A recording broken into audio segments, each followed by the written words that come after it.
It's your travel agent, David, and we just docked in Lanzarote in the Canary Islands. I'm going to take you around, show you some of the cool places to visit, some photogenic places to take photos if you like photography. They do offer a lot of excursions. There's volcanoes here, like their national park is just volcanoes. There's like 600 volcano eruptions have happened on this island since like the 1700s. So there's a lot of, as you can see, when you come out, you'll see all these volcanoes all over the area. So let's go check out Arrecife and Lanzarote.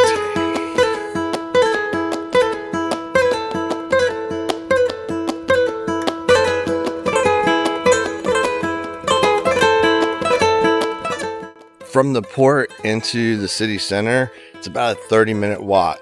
If you want to save some time as you come down from the port, the marina is going to have several restaurants and shops, even a Burger King. So just after the Burger King at the Restaurante Estacio Marina, you want to take this little cut and it will be a bypass and cut out a little bit of your trip. If not, you just keep going straight around the corner. You're just going to walk a little bit further. But this is a little shortcut.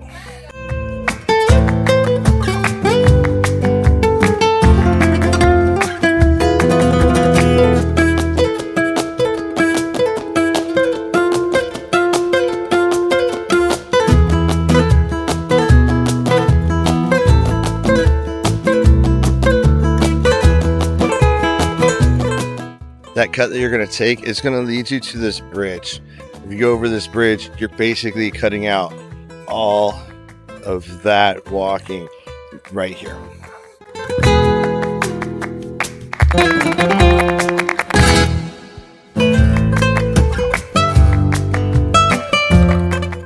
And the great thing is when you take the bridge, you can take a nice photo of the marina.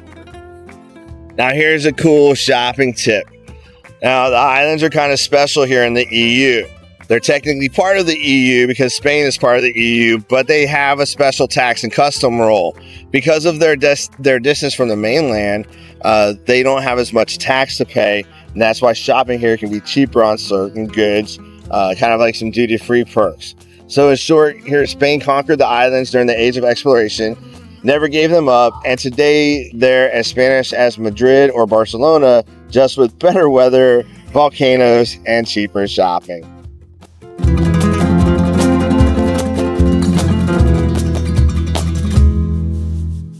For my photographers, if you're looking for some cool photos, I found it here at the Charco de Sanguines. It is a little marina on the way to the castle. So the port's right here. We're walking down this area right here to get to the castle, and we get here. Now right now it's low tide, so I'm gonna come here and take a few photos at low tide and then come back at full tide.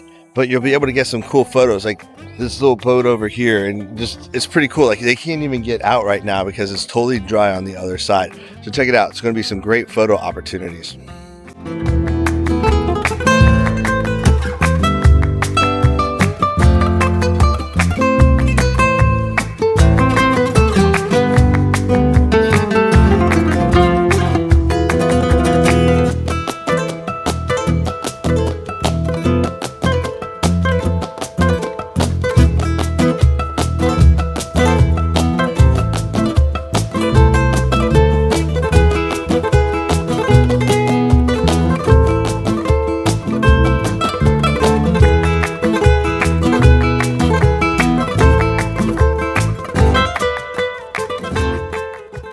We've made it to our first stop. We've gotten it to the castle. Now from here, by this little statue of a guy looking at the castle, it is a 1/4 mile walk. When I show you that distance, just so you know, there's a walk to it.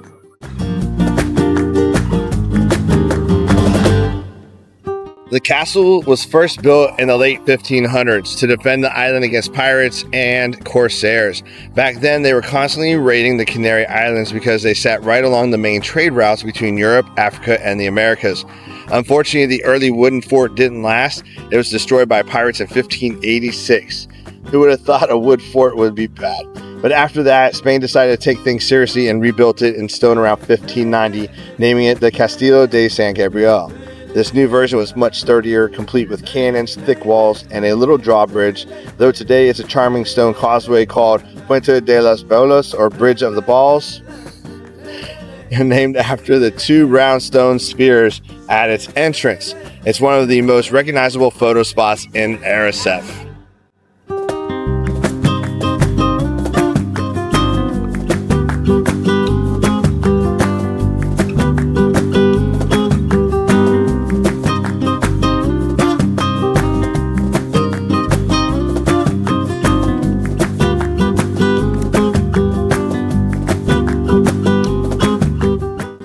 Walking over the drawbridge right now, they would come up here to these two columns with balls on the top of them. You've got about 0.2 miles to go till you get to the castle. Right now it's low tide, which really is interesting because at certain points it looks like you can literally walk up to the wall and just climb over it to get up into this causeway to get to the castle. The castle itself doesn't appear to be that big, but sure is interesting looking. And it looks like it's 4-star, like a 4-pointed star, which I know stars are 5 points, but you'll see it when I show you.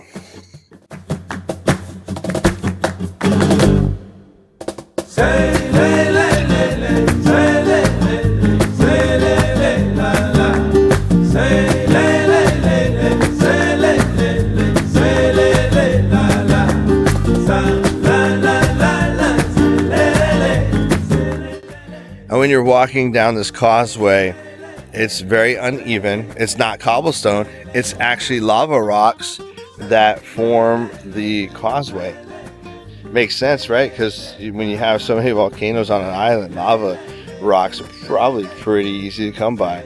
You check out some of them. They even use them for the walls and then covered them up with cement.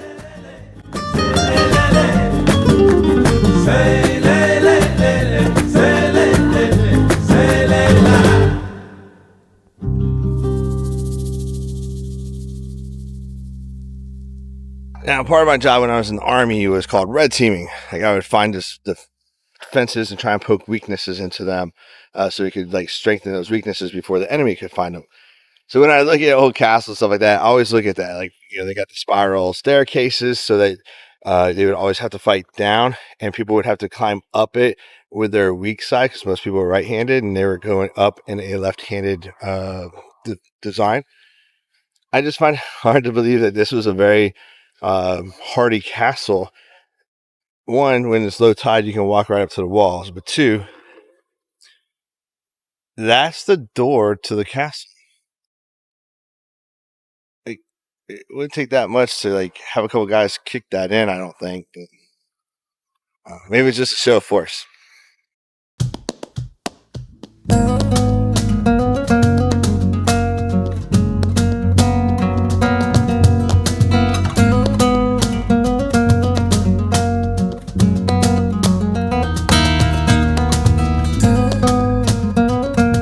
Our next stop is about a 4-minute walk. It is the Casa Amarilla, and it is also known as the Yellow House.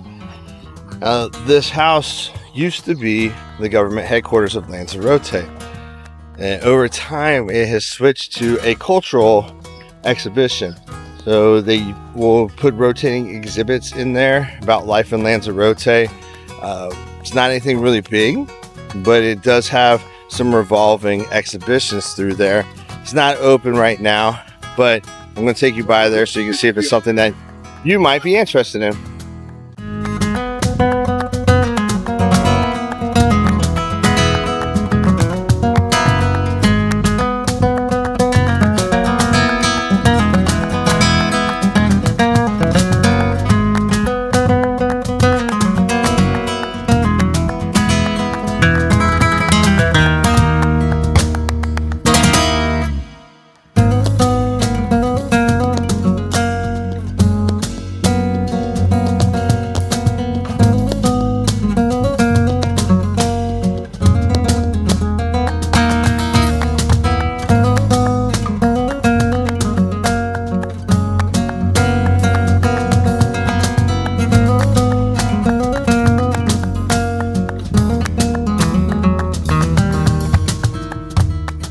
Our next stop is just a short 3-minute walk from the Yellow House. It is the Charco de Sanguins, or the Church of Sanguins. It is one of the oldest buildings here. It started off in the 1500s as a hermitage, but after storms and pirates had their way with it, it kept getting destroyed, and they kept rebuilding it, and they would build it back bigger and better. So now it is a huge church. It is dedicated to Saint Guines de Clermont, who also happens to be RSF's patron saint. So that's just, who they named it after and why they named it. But it's a cool little building from that lagoon that we were at earlier, where I took some of the photos. It's an even shorter walk from there. But check it out. It's such a beautiful church.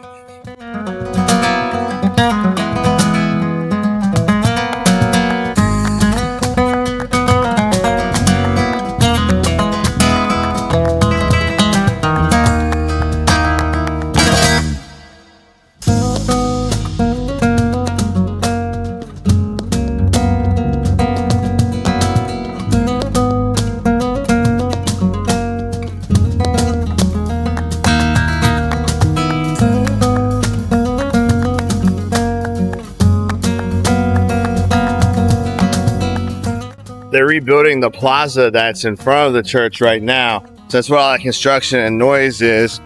So when you come, hopefully it'll be a lot nicer and complete.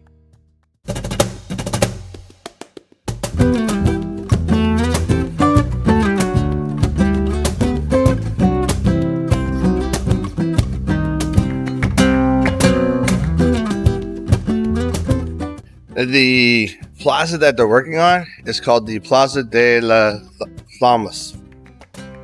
It's the main plaza here in Old Town RSF. So when it's complete, it's just a quiet place for people to come, get a cafe, and relax and enjoy the beautiful weather here in the Canary Islands.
Located about a 6-minute walk from the church and that plaza is the Parque Isla Canaries, or the Canary Island Park. It is a big open park area along the waterfront in RSF, right between the Grand Hotel and the marina.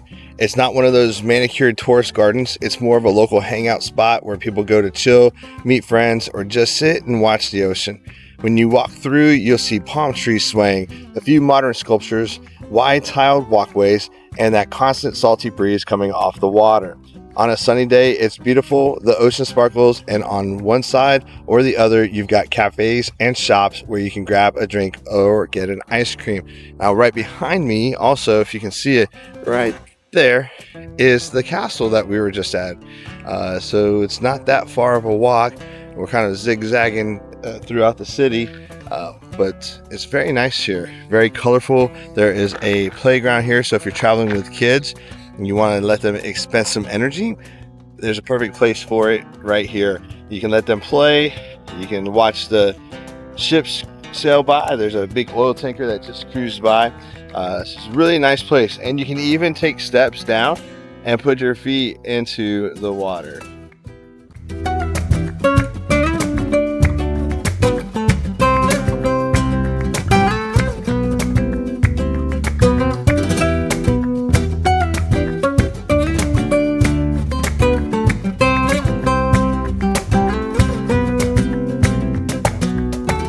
If you're looking for a great place to take photos here at the park, they have a pier. You can come to the pier. You can get great shots of our next spot, Islote de Formina.